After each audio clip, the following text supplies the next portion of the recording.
नमस्कार दोस्तों। आपने त्रिभुज एंगल चैप्टर चल रहा था जो कि अध्याय 7 है। तो चलो, हमने कल की वीडियो में यहाँ तक तो पढ़ लिया था और हम आगे बढ़ते हैं। चलो, अध्याय 7 त्रिभुज ट्रायंगल, चलो पढ़ते हैं। आप लोगों ने यहाँ तक तो पढ़ लिया था अध्याय 7 त्रिभुज ट्रायंगल। इसमें पढ़ा था आपने सर्वांग त्रिभुज कैसा होता है, सर्वांग CPCT हमने समझ भी लिया था कि कैसे होगा। तो आप जो नए बच्चे आए हैं वो पहली वाली वीडियो को देख सकते हैं। हमने यहाँ तक साइड एंगल भी पढ़ लिया था, भुजा कौन भुजा। और हम अब अगली पढ़ेंगे। चलो, तो अगली कसौटी पढ़ने के लिए तैयार हो जाओ। तो चलते हैं, दूसरा कसौटी है हमारी कौन भुजा कौर। कौन सी कसौटी है? कौन भुजा कौर, जिसको अंग्रेजी में या शॉर्टकट में हम लिख लेते हैं ASA, जिसको अंग्रेजी में कहते हैं एंगल। आप ऐसे ही समझ लो, ए माने एंगल, साइड माने साइड, एस माने साइड और ए माने एंगल। तो क्या होते हैं कौन भुजा कौन, साइड एंगल साइड। तो चलो, दो त्रिभुज सर्वांग होते हैं।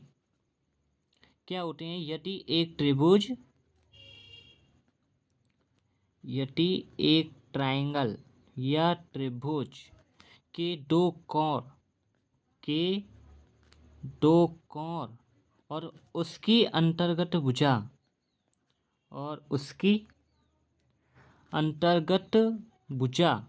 दूसरे त्रिभुज के या दूसरे ट्रायंगल के दो कोणों और उसकी अंतर्गत भुजाओं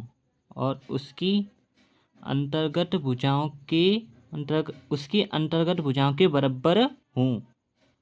तो चलो, यहाँ तक ये परिभाषा एक बार आप नज़र में डाल लें। यहाँ से हम आपको इस परिभाषा को अभी समझाएंगे। बराबर हों। तो चलो, हम अब इस परिभाषा को समझाते हैं कैसे ये परिभाषा का निर्माण हुआ। एक बार इसको समझ लेते हैं। हमने दो ट्रायंगल खींचेंगे। क्या खींचेंगे?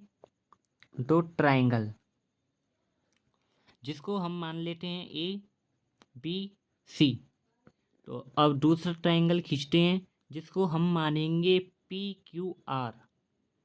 इसको हम 1 मान लेते हैं, ठीक है। और इसको हम 3 मान लेते हैं, ठीक है। और हम इसको मान लेते हैं 2 और इसको मान लेते हैं 4, ठीक है। ये भुजा बराबर है इस भुजा की, मतलब कि BC बराबर है QR के। ये आप समझ लो। अब हम पढ़ेंगे त्रिभुज ABC और AC भी वहाँ त्रिभुज या ट्रायंगल PQR हैं, जिसमें कोण B बराबर है कोण Q के, BC बराबर है QR के। हमने पहले ही बता दिया था कि BC बराबर है QR के, ठीक है। तो हमें सिद्ध करना है, प्रूव टू, हमें सिद्ध करना है त्रिभुज ABC सर्वांग है त्रिभुज PQR के, ठीक है। यहाँ पर हमें 3 संभव स्थितियाँ होती हैं। स्थिति 1 कि AB बराबर है PQ के। स्थिति 2 माना PB बड़ा है AB से। और तीसरी कंडीशन है कि AB बराबर है PQ के। तो चलो, हम तीनों को ही पढ़ेंगे। तो डाल लेते हैं नियम 1, या नियम नहीं डालें तो आप लिख सकते हैं स्थिति,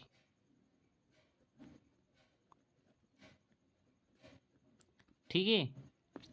इसमें हम मान लेते हैं माना AB बराबर है PQ की, ठीक है। अब हमें ए बी सी और पी क्यू आर में सब वो करेंगे। ए बी सी वहाँ पी त्रिभुज पी क्यू आर में। तो ए बी बराबर है पी क्यू के, कोण बी बराबर है कोण क्यू के, ये हमने पहले ही कर लिया था। कोण बी बराबर कोण क्यू, बी सी बराबर क्यू आर। तो मान गया है, ये माना गया है, ये हमें दिया गया है। ठीक है। अब एस कसौटी से, ठीक है, त्रिभुज ए बी सी सर्वांग है पी क्यू आर की। यहाँ तक आपको समझ में आ गया। मतलब कि यदि एक ट्रायंगल के दो कोण, मतलब कि हमने दो कोण मान लिए बी और सी, क्यू और आर, ठीक है, दो कोण और उसकी भुजा दूसरे ट्रायंगल के दो कोणों और उसके अंतर्गत भुजाओं के बराबर हों, तो ये अंतर्गत भुजा बराबर हैं दोनों की। यहाँ तक आपको समझ में आ गया होगा। तो चलो हम पढ़ते हैं तीसरी कसौटी। कौन सी कसौटी? तीसरी, जिसका नाम है कोण भुजा, नहीं कोण भुजा, ठीक है। तो जिसको बोलते हैं एस। ए माने एंगल, एस माने साइड। एंगल को हिंदी में क्या कहते हैं? कोण। एंगल को हिंदी में क्या बोलते हैं? कोण। और साइड को हिंदी में भुजा बोलते हैं। ठीक है। तो चलो इसकी परिभाषा लिखते हैं। दो त्रिभुज सर्वांगसम होते हैं, दो त्रिभुज सर्वांगसम होते हैं यदि उनके त्रिभुजों के दो कोण, यदि उन त्रिभुजों के दो कोणों के युग्म और दो कोणों के युग्म और संगत भुजाओं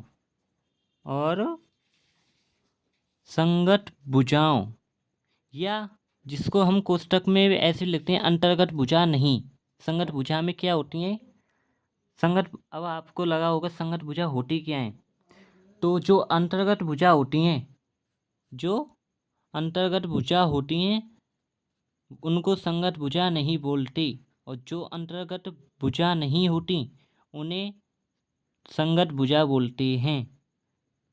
ठीक है। आप लोगों को यहाँ तक समझ में आ गया होगा। चलो हम अब इसको समझाते हैं। हमने दो ट्रायंगल लिए, ठीक है, जिसको हम मान लेते हैं ए बी सी, और दूसरा ट्रायंगल को हम मान लेते हैं पी क्यू आर। इसको हम 4 मान लेते हैं, इस कोण को हम 2 मान लेते हैं, इस कोण को हम 3 मान लेते हैं, इस कोण को हम 1 मान लेते हैं। ठीक है। ये भुजा बराबर है इसकी। ठीक है।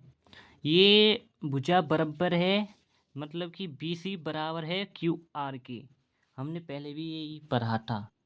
तो चलो, कोण ए बराबर है कोण 2 के, ये हमने पहली वाली वीडियो में आपको बता दिया था, तो आप पहली वाली वीडियो को देख सकती हैं। कोण 3 बराबर है कोण 4, या एंगल 1 है एंगल 2 के, एंगल 3 इक्वल टू एंगल 4, और B C equal to Q R. हमें सिद्ध करना है, क्या करना है? सिद्ध कि त्रिभुज ए बी सी सर्वांगसम है त्रिभुज पी क्यू आर के। तो चलो हम मान लेते हैं, हमने पहले भी ये दिया गया है, कोण ए बराबर, मतलब कि angle 1 equal to angle 2, angle 3 equal to angle 4, angle 3 equal to angle 4, angle 1 plus angle 3 equal to angle 2 plus angle 4। ठीक है। अब एंगल 1, अब हम क्या करेंगे? जोड़ेंगे। हम इन सब को जोड़ लेंगे तो 180। ठीक है। मतलब कि एंगल 1 दो भुजाओं को जोड़ने पर 180 डिग्री होता है। 4 भुजा इक्वल टू 360, ठीक है।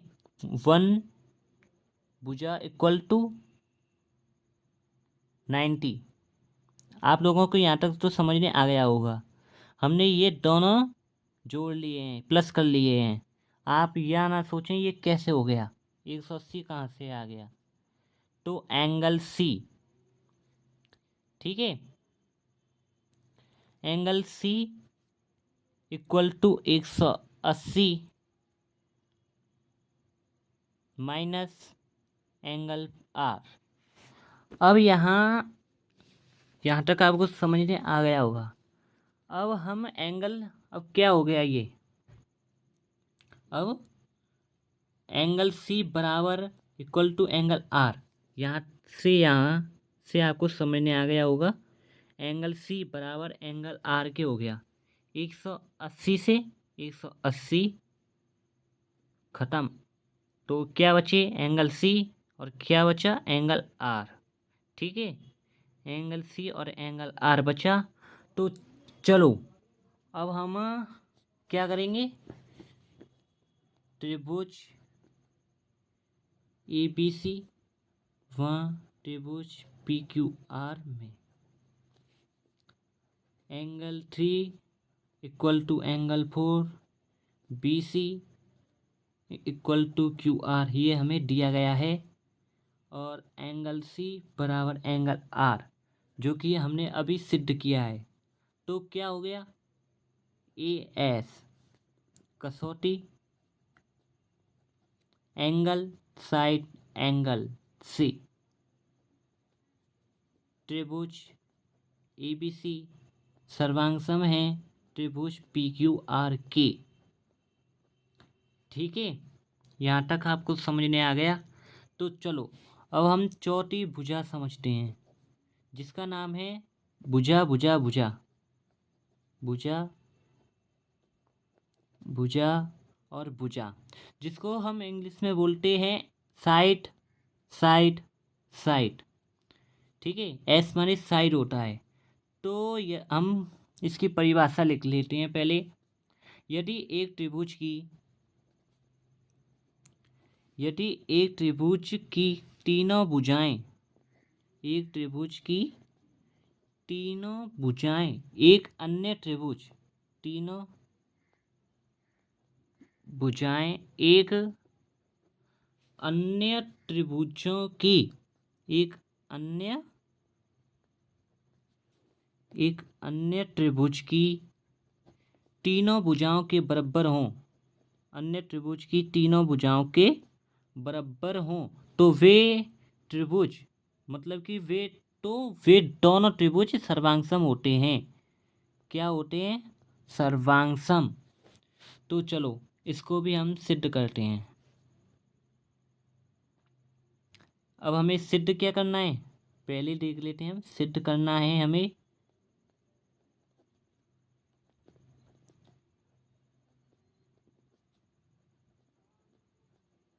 ठीक है, ए बी सी सर्वांगसम पी क्यू आर के, ये हमें सिद्ध करना है। अब हम पहले बना लेते हैं चित्र, तो आप भी नोट कर सकते हैं। चलो 1 मान लेते हैं, एंगल 3 ए, ये बराबर है।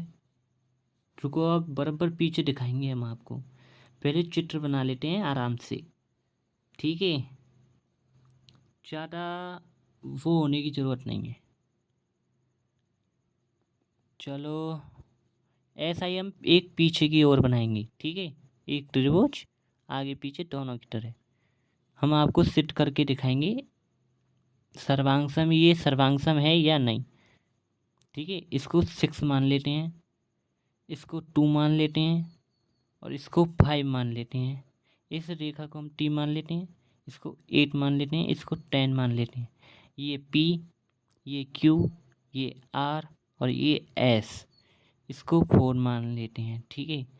ये बराबर है इस भुजा के, ये भुजा बराबर है इस भुजा की और ये बराबर है इस भुजा की।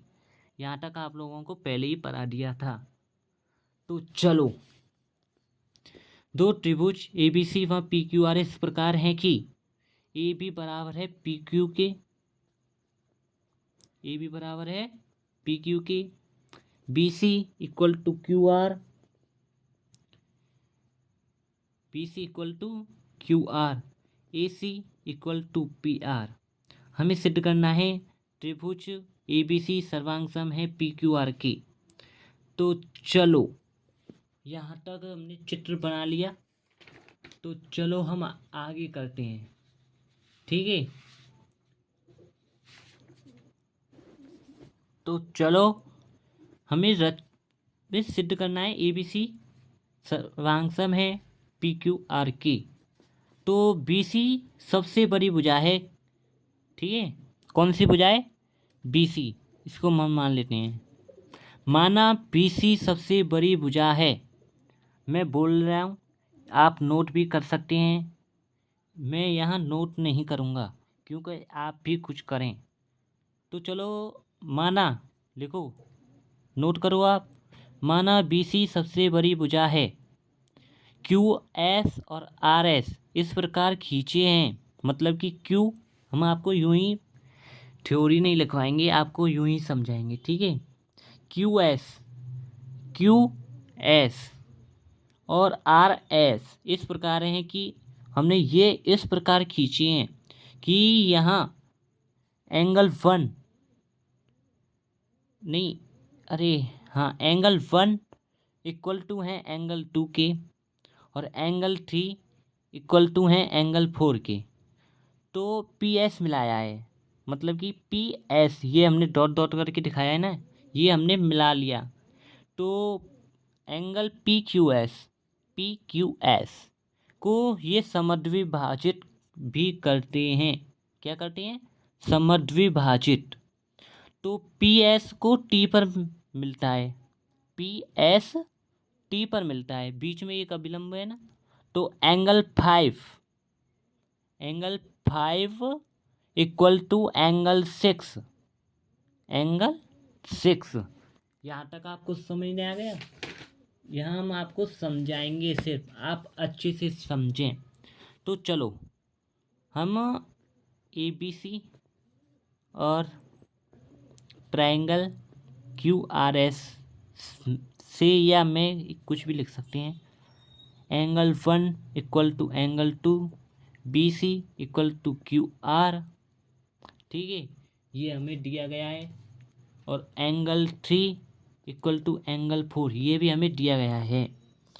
तो ट्रायंगल ए बी सी सर्वांग सम ट्रायंगल एस क्यू आर। ठीक है, angle B A C equal to angle Q S R. आप चित्र में देखते चलें साथ के साथ। और A B equal to Q S, A C equal to R S, angle B A C equal to Q S R, P Q equal to Q S, P R equal to R S. ठीक है, तो चलो, ये हमने कहाँ से प्राप्त किए? C P C T. ये हमने पहली वीडियो में आपको पढ़ाया था, सी पी सी टी। और ये कहाँ से आया? एंगल साइड एंगल से। ठीक है, कहाँ से आया ये? एंगल साइड एंगल से। और ये कहाँ से आई? सी पी सी टी से। कहाँ से आई? सी पी सी टी, जो कि हमने पहली वीडियो में आपको पढ़ा दिए थे। ठीक है, तो चलो हम आपको मान लेते हैं ये पहला समीकरण है। क्या है पहला समीकरण? चूंकि ए बी बराबर है पी क्यू की। ठीक है, तो चलो हम आगे बढ़। अब हम क्यू एस टी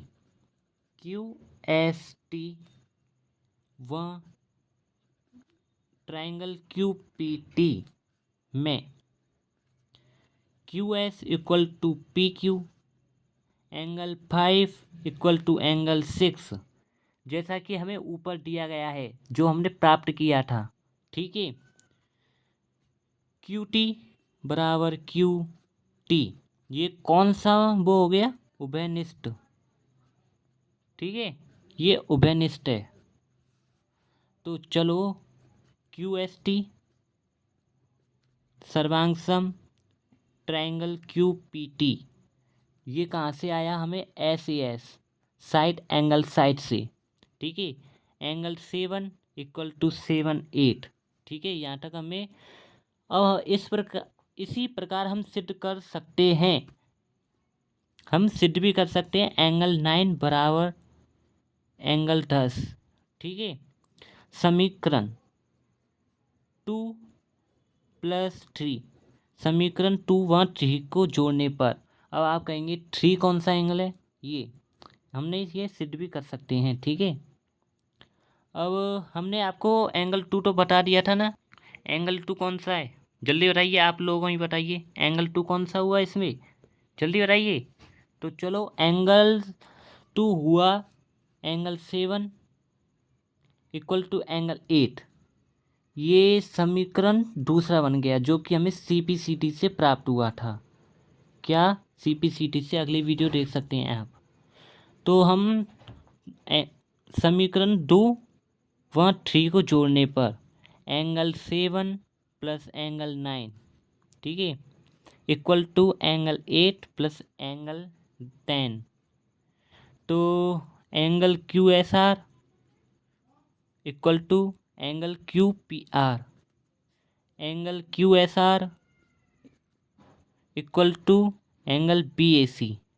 ठीक है, हम इसको समीकरण 4 मान लेते हैं और इसको क्या माने हम, जल्दी बताइए। हम इसको कुछ नहीं मानेंगे। क्यों नहीं मानेंगे, हम इसको पहला ही मान लेते हैं ना।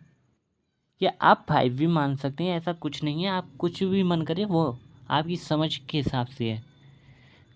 क्योंकि समीकरण 1 या 5 व 4 को सी, ठीक है, तो angle P A C equal to angle Q P R. ठीक है, ये हमने समीकरण 5 व 4 को हल करने से प्राप्त किया। आप हल कर भी देख सकते हैं। तो चलो ट्रायंगल ए बी सी व पी क्यू आर में, ठीक है, तो A B equal to P Q, triangle B A C equal to triangle नहीं एंगल क्यू पी आर। ठीक है, अभी सिद्ध किया है हमने, अभी इसको सिद्ध कर चुके हैं। ठीक है, और ये हमें दिया गया है। और A C equal to P R, angle A B C सर्वांगसम है एंगल पी क्यू आर के। ये किससे प्राप्त हुआ हमें, एस ए एस, मतलब कि साइड एंगल साइड से हमें ये प्राप्त हुआ।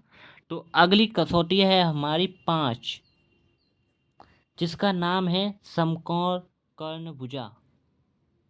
ठीक है, राइट एंगल हाइपोटेनियस साइड। ठीक है, कौन सी भुजा है हमारी, समकोण कर्ण भुजा, जिसको बोलते हैं आर एच एस। आर माने राइट एंगल, एच माने हाइपोटेनियस, एस माने साइड। ठीक है, अब हम इसमें लिखेंगे। ठीक है, चलो अब हम लिखते हैं, दो समकोण त्रिभुज सर्वांगसम होते हैं, दो समकोण त्रिभुज सर्वांगसम होते हैं यदि एक त्रिभुज का कर्ण, यदि एक त्रिभुज का कर्ण और एक भुजा का कर्ण और एक भुजा दूसरे त्रिभुज के कर्ण या हाइपोटेनियस, एक भुजा दूसरे त्रिभुज के हाइपोटेनियस, दूसरे त्रिभुज के हाइपोटेनियस और एक साइड कर्ण हाइपोटेनियस एंड वन साइड के इक्वल हो। क्या हो? इक्वल। ठीक है। अब हम इसमें सिद्ध करेंगे। हम क्या सिद्ध करेंगे? ट्रायंगल एबीसी सर्वांगसम ट्रायंगल PQR। ठीक है। चलो हम चित्र के माध्यम से समझेंगे। हमने ये चित्र बना लिया है जिसमें कि हम AC बराबर है PR के और BC इक्वल टू QR, और इसको हम यहाँ डॉट मान लेते हैं। ठीक है। जिसमें PQ कौन सा है? PQ को S तक इस प्रकार बढ़ाया है कि QS equal to AB, QS equal to AB, और SR को मिलाया है और इसको हमने मिला दिया है। ठीक है। तो एंगल PRS को समद्विभाजक P खींचते हैं जो PS को T पर मिलाता है। ठीक है। तो अर्थात हम ऐसे भी लिख सकते हैं यहाँ एंगल 4 इक्वल टू एंगल 5। ठीक है। ABC SQR में। ठीक है। ये AB equal to QS angle 1 equal to angle 3। ठीक है। AB इस यहाँ हमने 1 मान लिया। AB equal to QS। ठीक है। यहाँ तक ये एंगल बन रहा है 3 का और ये एंगल बन रहा है 1 का, तो आप समझ गए होंगे। BC equal to QR। ठीक है। अब आप कहेंगे ये कितना मान होता है इनका? ये तो हमें रचना से प्राप्त हो गया। अब चूंकि angle 2 equal to 90 degree and angle 3 बराबर 90 डिग्री, जिसने हमने LPA से प्राप्त किया। ये भी एक कसौटी होती है जिसको कि आपके सिलेबस में नहीं है, तो हम आपको यहाँ पढ़ाएंगे नहीं। ठीक है। ठीक है। यहाँ हमें दिया गया है BC इक्वल टू QR की, तो ट्रायंगल APC सर्वांगसम है SQR के, जो कि हमने प्राप्त किया S से। ठीक है। एंगल 8 इक्वल टू एंगल 7, जहाँ AC इक्वल टू SR के, AC इक्वल टू PR के और PR बराबर SR की। बहुत से बच्चे बोरिंग लग रहा होगा हमारा पीरियड, क्योंकि यहाँ हम पढ़ाई पे फोकस करते हैं। यहाँ हम और टीचरों की तरह बकवास नहीं करते, और बहुत से बच्चों हमारा मजाक भी उड़ाते होंगे क्योंकि हमारी आवाज़ थोड़ी अजीब सी है, मतलब कि तोतला भी कह सकते हैं। तो चलो हमें सिद्ध करना है। अभी हमने सिद्ध किया है ना ये हमने सिद्ध कर चुके हैं इसको। तो PR equal to SR angle 4 angle 5। ठीक है। RT इक्वल टू RT, ये क्या है? उभयनिष्ठ। क्या है? जब दो भुजाओं बराबर हों तो उसको उभयनिष्ठ कहते हैं। ठीक है। अब PRT सर्वांगसम है SRT। ठीक है। एंगल 6, ये एंगल बन रहे हैं इसमें, आप चित्र में देखें पहले बार, ये आप चित्र भी में भी देख सकते हैं, एंगल बन रहे हैं ये।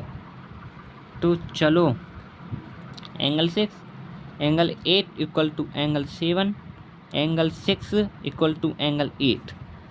ठीक है। यहाँ तक आपको समझ नहीं आ गया? अब त्रिभुज ABC त्रिभुज PQR में, किसमें? R में, एंगल 8 इक्वल टू एंगल 6 और एंगल 1 इक्वल टू एंगल 2। ठीक है। जहाँ BC बराबर QR के, ये हमने सिद्ध कर दी। अब हमें क्या हुआ, AASC, ठीक है, ये कसौटी आपने पढ़ ली है। तो त्रिभुज ABC सर्वांग PQRK, ठीक है, SAS ASA AAS SSS RHS, ये 5 कसौटियाँ सर्वांग समता की सबसे महत्वपूर्ण कसौटियाँ हैं जो कि हमने आपको पढ़ा दी। और हम आपको ध्यान देने वाली एक वो बता देते हैं जिसको आप नोट भी कर सकते हैं, जिसमें ASS कसौटी होती है वो सर्वांग समता की कोई कसौटी नहीं है। जो हमने एंगल साइड, जो और टीचर ने बताया होगा या नहीं, आपके स्कूल टीचर हमसे भी बेटर पढ़ाएंगे आपको, और आपको उनका पढ़ाया हुआ जल्दी समझने आएगा, ठीक है। यहाँ हमारा पढ़ाया हुआ इतना समझने नहीं आएगा, फिर भी आप पढ़ सकते हैं। तो ASS कसौटी होती है जो कि सर्वांग समता की कोई कसौटी नहीं है। ASS सर्वांग समता की कोई कसौटी नहीं होती, ये आप लिख लें या आप ध्यान रखें। अब हम उपरोक्त 5 कसौटियाँ पढ़ चुके हैं और कुछ मानक प्रमेय परिणामों को सिद्ध करेंगे अगली वीडियो में, जिनको विभिन्न प्रश्नों के सिद्ध करने में प्रयोग करेंगे, जिसमें सारे प्रश्न ज़्यादातर उसी मानक प्रमेय पे ही आधारित हैं, इसलिए हम उसको भी पढ़ेंगे, ठीक है। तो चलो, हमने आज बेसिक नॉलेज तो ले ली, अब आगे की बेसिक नॉलेज एवं प्रश्नावली के लिए हम अगली वीडियो को देखेंगे। Okay, good bye all of you, ठीक है, नमस्कार। हमारे यूट्यूब चैनल को सब्सक्राइब एवं लाइक एवं कमेंट में आप अपने सवाल भी पूछ सकते हैं। तो नए बच्चे आए हैं उनको जल्दी से सब्सक्राइब कर लीजिए, जिससे कि अगली प्रश्नावली एक बेसिक थ्योरम आपके सामने हो, जिसका स्टैंडर्ड थ्योरम भी कहते हैं उसको, ठीक है। और अन्य वीडियो भी हम भेजते रहेंगे जो कि आपके नॉलेज से भरकर है, हमारे उसमें देख सकते हैं आपकी वीडियो को नॉलेज से ही हैं। तो नमस्कार दोस्तों, गुड बाय, ओके।